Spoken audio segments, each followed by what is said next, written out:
Merci de votre fidélité. 20h sur la télévision Futur Média. Bonsoir à toutes et à tous. Bienvenue à cette principale édition.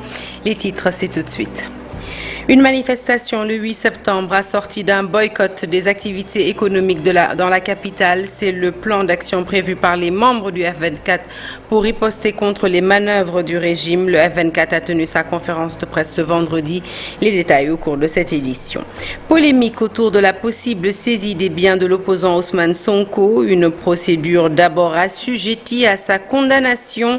C'est l'avis du professeur Ousseynou Samba. Selon le spécialiste en droit pénal à l'université Cheikh Anta Diop de Dakar, l'État peut opérer une saisie des biens si et seulement si Ousmane Sonko est reconnu à l'issue d'un jugement coupable des faits qui lui sont reprochés. Pas moins de 150 candidats à l'immigration interceptés à 200 km au large de Saint-Louis. Une opération réalisée par la Marine nationale dans le cadre de la lutte contre les voyages irréguliers. Leur retour est prévu cette nuit à la base navale amirale. Et puis 62e édition de la finale de la Coupe du Sénégal, conférence de presse d'avant-match pour le Stade de Mbour et le Jaraaf de Dakar, un match qui s'annonce palpitant eu égard de la détermination affichée par les deux équipes. Voilà pour les titres. Le développement, c'est tout de suite.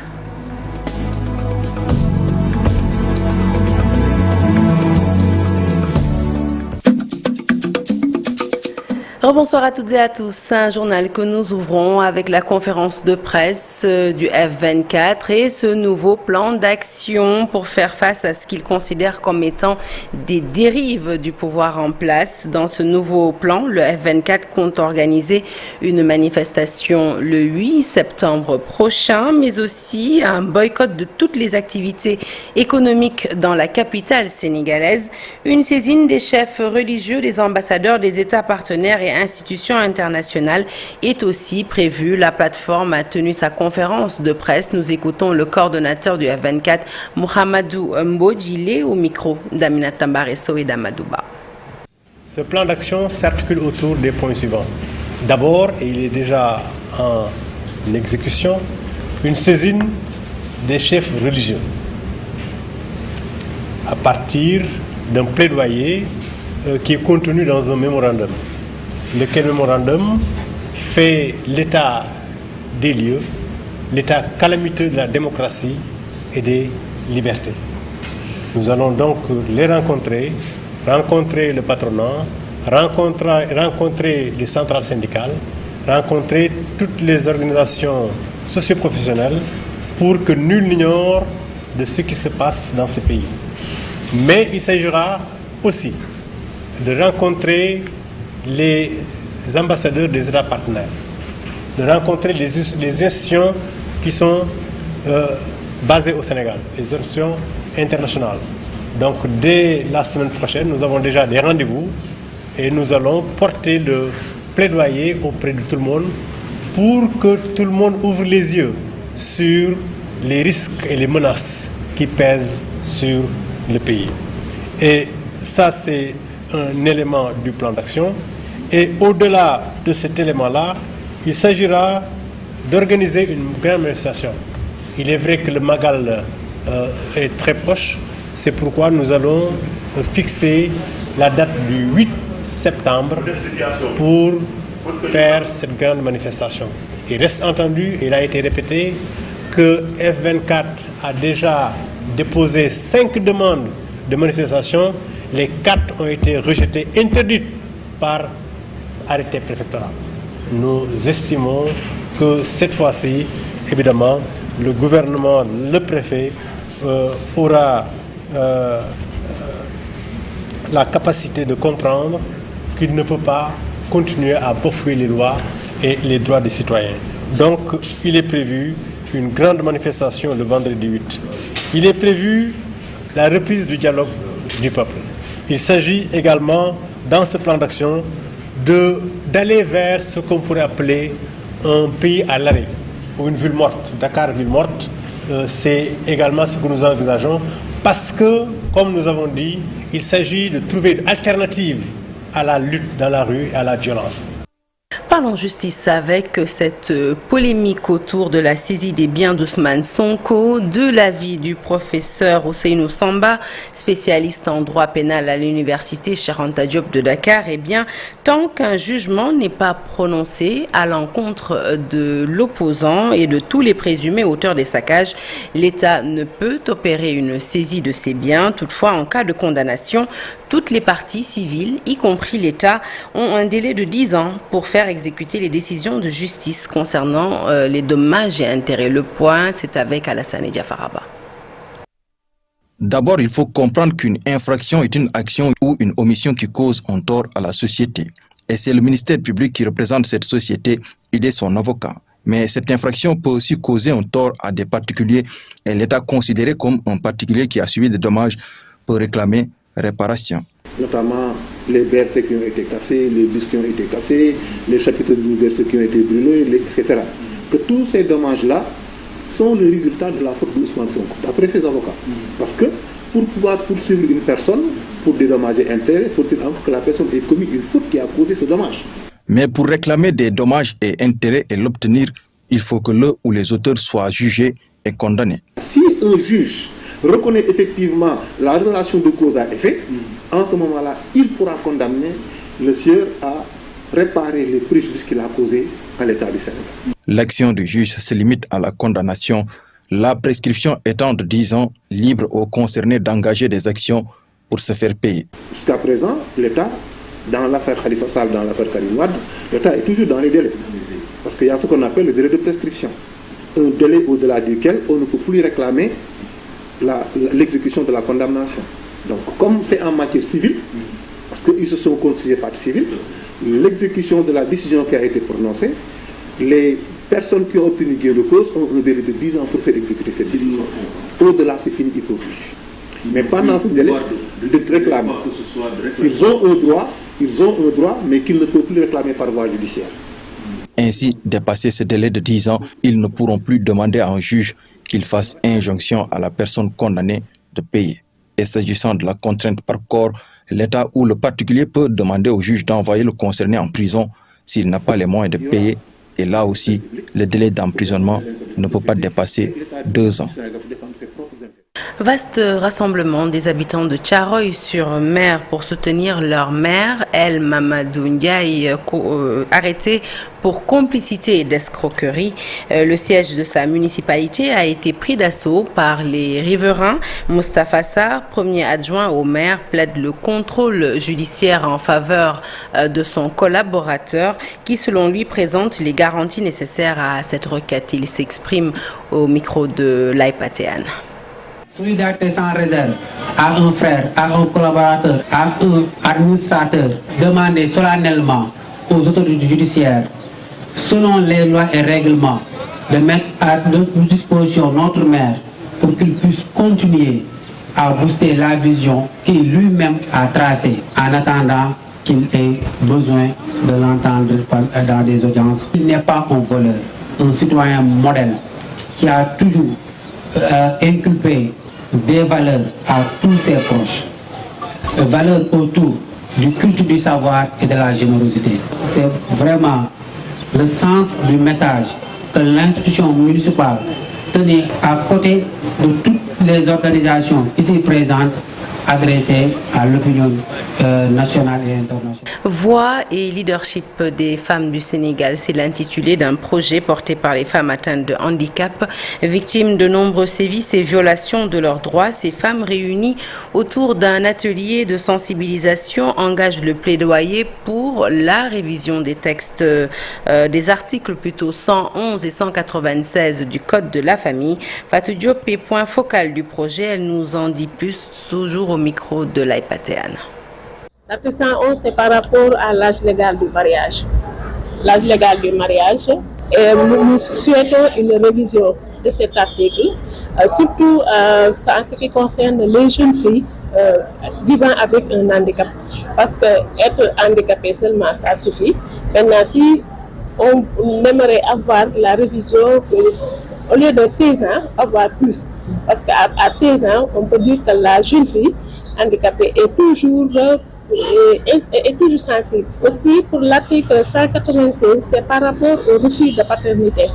Pour le refus de paternité, comme avec l'article 111, là aussi avec les femmes et jeunes filles vivant avec un handicap, il y a souvent des problèmes parce qu'elles sont souvent victimes de viols. Et quand il y a viol, la plupart du temps, l'auteur de ces viols refuse d'assumer ses responsabilités. Et demain, si l'enfant vient au monde, là, sa maman, si quelqu'un qui refuse de prendre ses responsabilités, ce n'est pas cette personne-là qui va venir pour accepter la paternité de l'enfant. Allez, les assises des médias lancées hier, on en parle dans cette édition avec les radios communautaires qui profitent de l'occasion pour réclamer plus de considération. Les stations visitées par nos reporters sont marquées par la précarité mais aussi la vétusté des lieux qui abritent ces radios. Les acteurs communautaires espèrent des issues heureuses d'ici la période de 3 mois marquant plutôt la fin de ces assises. Le reportage est signé Mamadou Fall. Assises des médias, les radios communautaires donnent de la voix. Elles doivent être prises en compte selon les acteurs puisqu'ils sont dans des conditions très difficiles, marquées par la précarité et la vétusté de leur lieu de travail. Des conditions très très difficiles. La vétusté des matériels et tout ça, problème émetteur, on rencontre d'énormes difficultés. Quand si j'appelle dans les radios communautaires,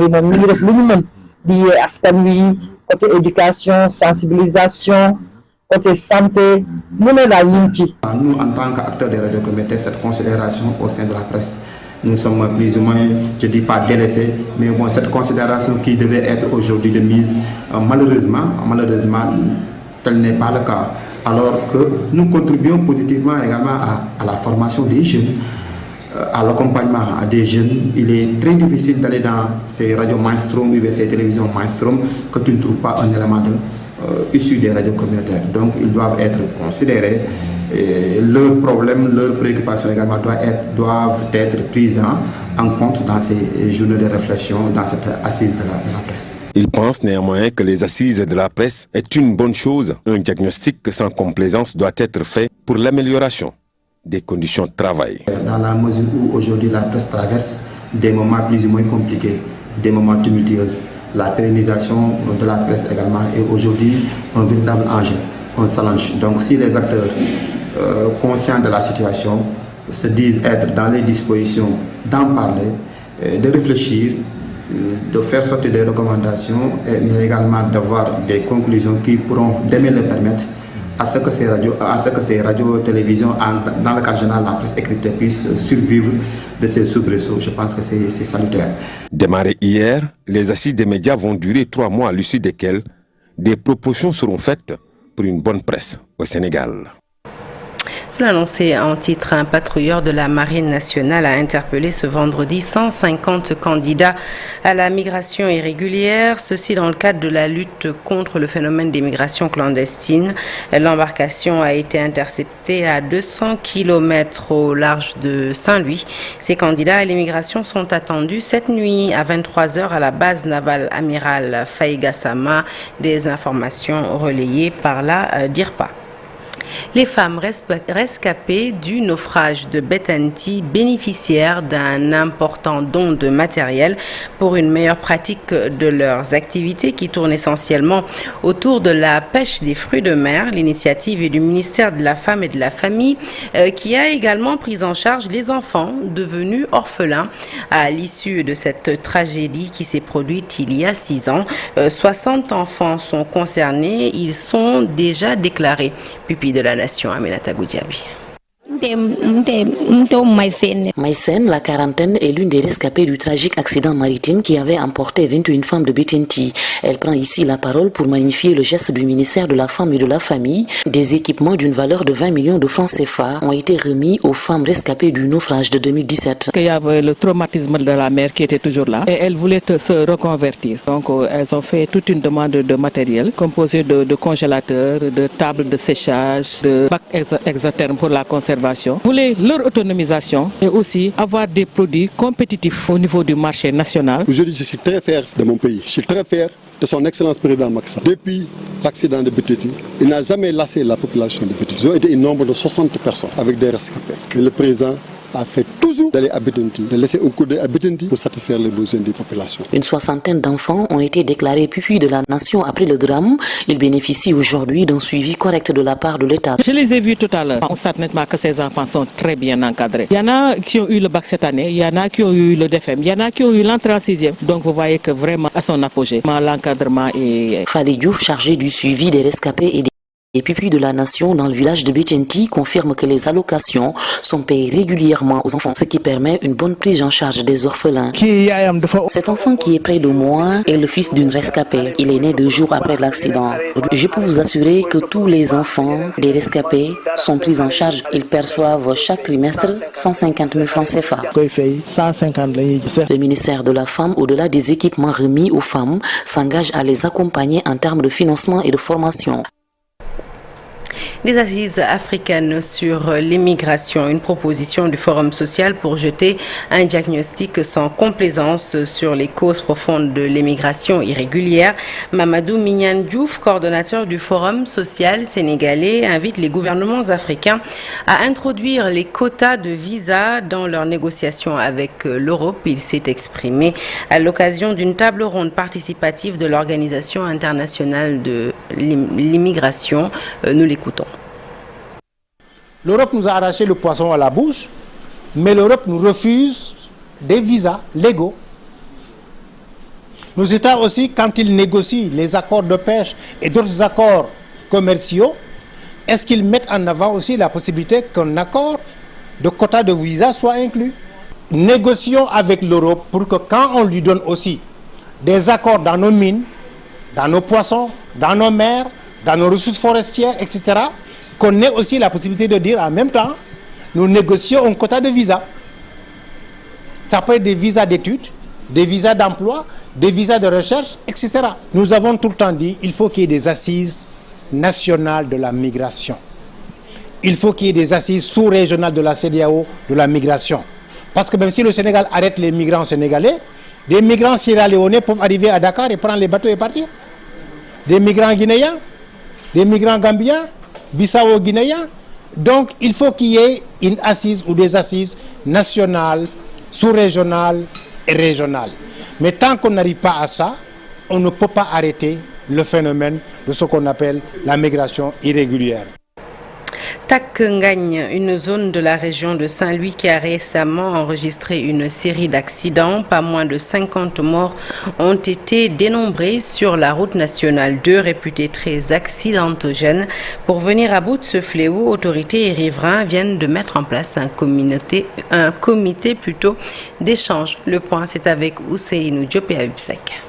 Sur la route nationale numéro 2, on enregistre chaque jour des séries d'accidents qui occasionnent plusieurs morts. Le comité de développement de Takengagne mis en place compte faire face à ce phénomène qui a déjà fait plus de 50 morts. Parce que la zone de Takengagne est l'une des zones les plus accidentogènes du Sénégal. Nous voulons vraiment l'érection des douanes sur cette taxe. Nous en avons marre d'enterrer nos morts à cause des accidents mortels. Les habitants de Ndiol, Kilen, Djungomberes et Mboyen réclament surtout des ralentisseurs pour régler définitivement ce problème. C'est vrai que l'État a réalisé un ouvrage impeccable avec des tracés, mais malheureusement, nous rencontrons des difficultés. C'est vrai, ça appelle l'indiscipline de nos chauffeurs, l'indiscipline des fois aussi de nos populations. Nous nous sommes engagés aujourd'hui à travers la mise en place d'un comité de pouvoir prendre en charge les préoccupations des populations. Les populations du département de Dagana sollicitent l'accompagnement de l'État pour faire face aux multiples accidents qui hantent le sommeil des habitants dans le département. Cette situation nous a causé énormément de dégâts collatéraux.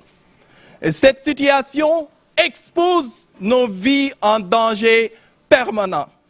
Il faut le dire ainsi. Cette situation vraiment nous a causé beaucoup de dégâts. C'est pourquoi nous interpellons directement l'État du Sénégal. Le comité a 3 mois pour discuter avec les autorités sur les préoccupations des habitants du Waalo. Il y a moins de 2 mois, 2 enfants ont été tués sur la route. Regain d'espoir avec le lancement du train voyageur dans la cité du Rail. En marge de ce lancement effectué en présence du ministre des Transports terrestres, les habitants de Balabé, ancienne cité des cheminots de Thiès, ont reçu des titres de propriété. Une vieille doléance désormais satisfaite par le chef de l'État qui leur en avait fait la promesse lors du Conseil des ministres décentralisé de Thiès en février dernier. Charante Diop et Seylatia. Le président Macky Sall l'avait promis. Désormais, c'est chose faite. Les habitants de la cité Ibrahima Sarr, ex-Balabé, possèdent leur maison. La cérémonie de remise de titres s'est tenue dans l'enceinte de la direction des chemins d'affaires du Sénégal. Il sera gravé dans les mémoires des cheminots, puisqu'en plus de son engagement ferme et résolu à relancer le chemin d'affaires du Sénégal pour en faire un puissant levier de notre développement économique et social, le chef de l'État a accédé aux vœux de la cité Ibrahima Sarr en leur cédant les logements et à titre gratuit afin qu'ils puissent en devenir propriétaires. C'est le lieu de féliciter Monsieur le gouverneur de la région de Thiès et ses équipes qui ont pu très rapidement prendre en charge le dossier et diligenter toutes les procédures administratives pour nous permettre, en cette circonstance solennelle, de vous remettre à titre symbolique un lot d'une vingtaine d'attestations de propriété sur les 145 lots qui seront effectivement cédés. J'adresse également mes félicitations au directeur général de CFS qui a pu trouver avec l'association des habitants de la cité la bonne synergie nécessaire au traitement de ce dossier. La présidente des familles cheminotes a aussi magnifié ce geste du chef de l'État et la relance du chemin d'affaires qui a été longtemps une vieille doléance des cheminots. Cette relance de l'activité ferroviaire rend donc aux cheminots et en particulier aux Thiessois en général leur fierté d'antan et leur joie de vivre. Vous félicitez et vous remercier pour la diligence et le professionnalisme dont vous avez fait montre dans l'exécution de cette décision présidentielle. Machallah. Thiès Benedek Nyarigar, le train va encore siffler. La reprise s'est faite. Le transport voyageurs et marchandises sera redémarré sur les lignes ferroviaires réhabilitées. Le regain d'espoir de la population thiessoise et de la famille cheminote est plus que de mise. Lancement dans la région de Ziguinchor d'un projet de 7000 hectares de reboisement. La mise en place de ce projet s'est faite avec l'accord du ministère de l'Environnement et du Développement durable. Un projet dont la première phase a permis la régénération de plus de 1000 hectares de mangroves. Il a pour objectif la reforestation de 7000 hectares dans les deltas du Saloum et de la Casamance. Les explications sont du commandant Moudou Cham. Il est l'un des responsables de ce projet de reboisement. Ces propos sont recueillis par Lamine Ba et Lamine Mandjan. L'objectif de cette rencontre, c'est pour lancer la deuxième campagne de reboisement du projet Alcote Blue Carbon Mangrove Sénégal, qui est un projet de reforestation de la mangrove qui vise à restaurer au moins 7000 hectares de mangrove dans le delta du Saloum et dans le delta de la Casamance. L'année dernière, nous avons eu, avec beaucoup de satisfaction, nous avons pu reboiser 1156 hectares et cette année, nous visons le reboisement d'au moins 2000 hectares pour un objectif global du projet qui est à 7000 hectares à terme. Sur le plan opérationnel et stratégique, il faut souligner d'abord qu'il s'agit d'un projet carbone. Et donc, quand il s'agit d'un projet carbone, il faut l'accord des autorités, des plus hautes autorités du pays, notamment le ministère de l'Environnement et du Développement durable, les directions techniques, notamment la direction des aires marines communautaires protégées, la direction des eaux et forêts, la direction des parcs nationaux, qui ont un mandat de gestion sur les terres sur lesquelles nous travaillons et nous menons les activités de reboisement, mais aussi sur le plan opérationnel, c'est surtout avec les comités de gestion qui regroupent les populations, les pêcheurs, les agriculteurs, les maraîchers, toutes ces populations-là qui participent activement au reboisement des espaces de mangroves que nous avons identifiés pour chaque année. La finalité 1, c'est d'abord de restaurer les écosystèmes de mangroves, au moins 7000 hectares, mais aussi de faire revivre cet écosystème-là. Parce que reboiser des arbres, ça fait revenir la flore, ça fait revenir la faune, et ça participe à l'amélioration des conditions de vie des populations, en plus de générer des crédits carbone. Donc on identifie des sites qui sont vierges, qui sont aptes à recueillir des actions de reboisement. On établit des accords avec les directions techniques sur le plan national et sur le plan régional. Allez, le sport à présent avec la 62e édition de la finale de la Coupe du Sénégal qui va se jouer ce dimanche au stade Abdoulaye Wade à 17h. Une finale entre le stade de Mbour et le Jaraaf de Dakar. Les deux équipes étaient en conférence d'avant-match, conférence de presse d'avant-match. Un match qui, comme vous le savez, s'annonce rude eu égard de la détermination affichée des deux équipes. Compte rendu de la conférence de presse avec Mamadou Ndiaye. Qui du stade de Mbour ou du Jaraaf de Dakar va succéder au Casa Sport? Réponse ce dimanche au stade Abdoulaye Wade de Diamniadio pour la finale de la 62e édition de la Coupe du Sénégal. En conférence de presse d'avant-match, les deux coachs affichent une bonne ambition pour la finale. Et comme on dit, une finale ça se joue pas, ça se gagne. Entrer dans le terrain, donc voilà, ça nous motive. C'est motivant de jouer avec une équipe comme le Jaraaf. Donc au coup d'envoi, il y aura pas de favori en ce finale. Pour vous dire vrai, nous voulons gagner cette finale coûte que coûte pour sauver notre saison. C'est parce qu'on est prêt le jour J au moins pour remporter la coupe et atteindre l'objectif principal du club. On ne focalise pas sur le fait que Jaraaf n'a pas battu Stade de Mbour depuis 5 ans. En tout cas, c'est une finale, un match. En tout cas, on les connaît aussi pour les avoir joués 2 fois.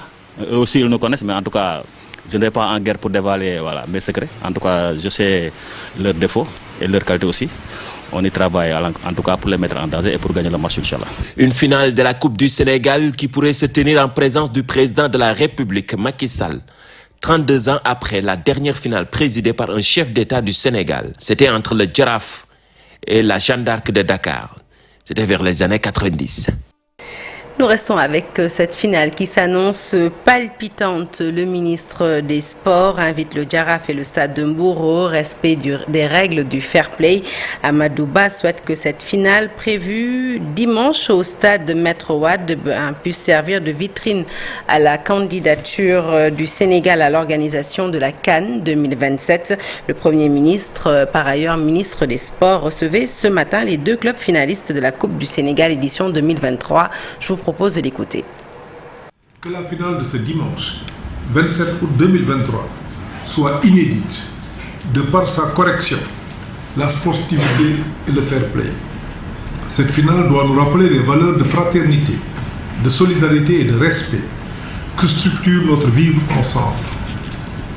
Elle doit être l'occasion de renforcer l'attachement d'un peuple à un seul but et à une seule foi. Ces valeurs fondamentales de notre devise nationale et de notre référence à l'État et à la République du Sénégal. Je souhaite également que cette finale puisse servir de vitrine à la candidature du Sénégal à l'organisation de la Coupe d'Afrique des Nations de football en 2027. Des mesures appropriées sont certes prises par le gouvernement et par la Fédération de football pour que l'esprit sportif s'impose davantage dans nos manifestations, particulièrement dans celle du football. Toutefois, c'est dans le comportement des uns et des autres que réside la bonne réponse face aux événements douloureux et aux agressions sur les personnes et sur les biens. Il est donc du devoir de tous et de chacun qu'un terme définitif soit mis aux violences dans les sports afin qu'ils ne perdent pas leur âme et restent ce lieu par excellence d'éducation et de formation des masses. La finale de la Coupe du Sénégal prévue ce dimanche en même temps que le match retour Génération Foot Afia FC comptant les préliminaires de la Ligue des champions africaine. La FSF apporte son soutien à Génération Foot et dit que la programmation de cette finale est due à un problème de calendrier. Plus de détails, c'est avec Seydou Sané, porte-parole de la Fédération sénégalaise de foot, jointe au téléphone par Chérif Dia. Doute. Si on ne joue pas le dimanche, c'est pour aller jouer en septembre. Et en septembre déjà, les clubs sont en train de s'organiser pour la reprise du championnat le 15 octobre. Donc, on n'a pas le choix. Le dimanche est la date retenue pour la Coupe du Sénégal. Mais c'est aussi le match contre Génération Foot contre Afia à Thiès. Heureusement que c'est pas les uns et les autres ont compris. On a décalé les heures. 17h au stade Abdoulaye Wade et 19h au stade de Lat Dior. Et je suis sûr, le Sénégalais est un sportif. Nous allons, après, renforcer encore les supporters qui sont déjà et qui seront déjà sur place au niveau du stade Lat Dior. Notre volonté commune, la volonté de la fédération, c'est de voir les clubs aujourd'hui émerger et gagner au moins une coupe interclub. C'est possible. Non, ça peut pas être un combat. Aujourd'hui, il faut remercier la fédération qui a accompagné les clubs, que ce soit Dakar Sacré-Cœur, que ce soit le Casa Sport, que ce soit Génération Foot, qui représente aujourd'hui le Sénégal en Afrique, qui ont été accompagnés de 25 millions pour chaque club. Ça, si c'était un combat, on ne l'aurait jamais fait. Fin de ce journal, merci de l'avoir suivi. L'actualité se poursuit sur toutes nos plateformes digitales. Restez avec nous. Soir d'info, c'est tout de suite. Nous recevons Monsieur Maktar Silla, ancien directeur général de la RTS, ancien directeur général de TV5 Monde. La suite, c'est tout de suite après la pub.